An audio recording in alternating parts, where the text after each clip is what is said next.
Can you hear me okay in the back? People have never had an issue hearing me. First of all, thank you so much for being here. That means so much. I want to tell you about the 17-month-long miracle that I just got to experience firsthand. I'll start at 6 months of marriage when Justin and I thought we were going to get to be parents. Although a little sooner than we had planned, we began to imagine life as mom and dad instead of Uncle Justin and Aunt Trinity. Faithy, you can come up here.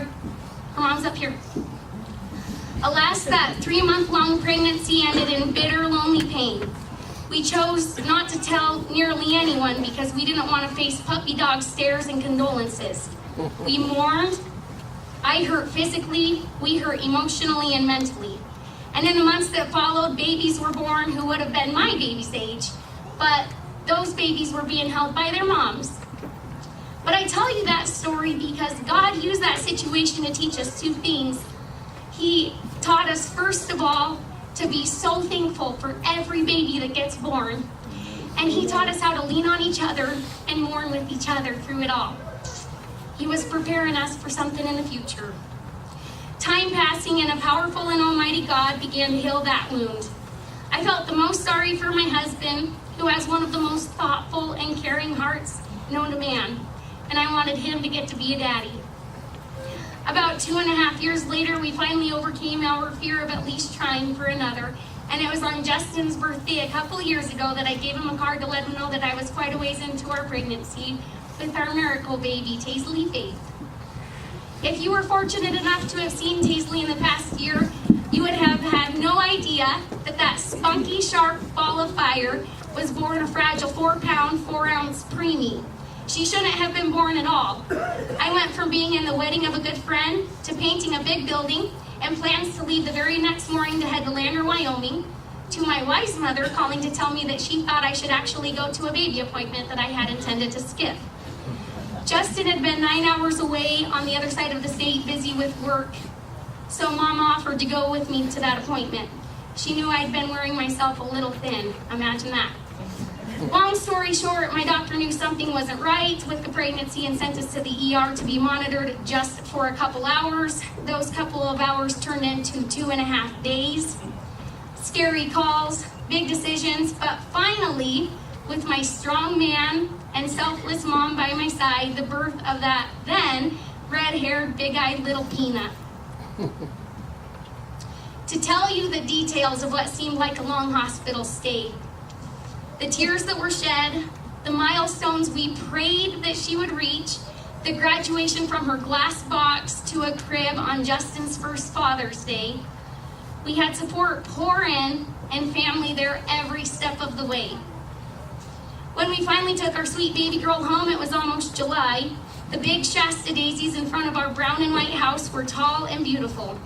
In the days and weeks that followed, we stuck to a strict feeding and scheduling protocol, and we wrote everything down in a notebook that I still have. We sang our baby sweet songs and cuddled her, and we were so proud to finally have a baby. We flaunted her to the world. Many of you knew that. We were now parents, and we would bask in overwhelming joy. I wish we had time for me to tell you all the great things that the Taisley alligator mashed potato see you later did. But we don't have that time. But know that she awoke every morning with a huge smile, big kisses, a quick warm cuddle for a second, and then she was off. She went to rodeos, sprint car races, church services, birthday parties, the zoo, her first time and my first time. It was a big deal. Every state FFA event, weddings, 2 funerals, visits to her great-grandparents, grandparents, aunts, and uncles. She went to Chamber of Commerce meetings. I considered her a voting member. Strategic marketing meetings, deer hunting with Dad, tree cutting with Dad, buying new cows with Dad, and then checking the cows while she yelled from the back seat, "Moo, moo." Other little kids gravitated toward her radiant personality. Old, gruff men who I didn't think had a lick of sentiment would ask to rock her to sleep.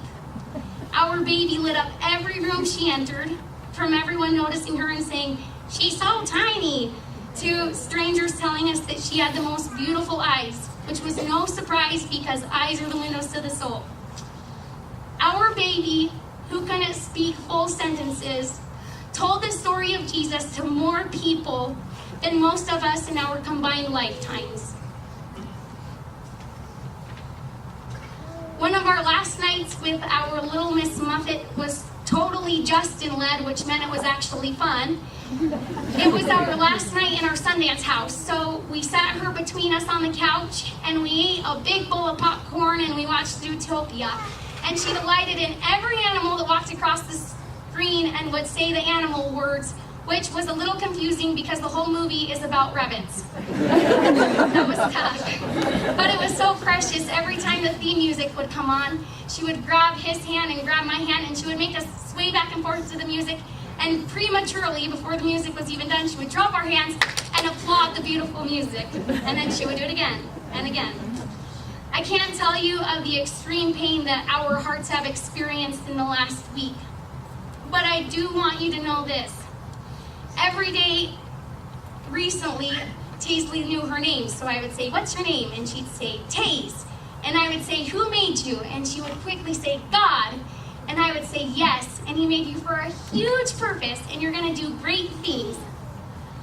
But I thought I would get to see my little girl grow into a big girl, into a teenage girl, and then hear Justin tell her at her wedding that, "You'll always be my little girl."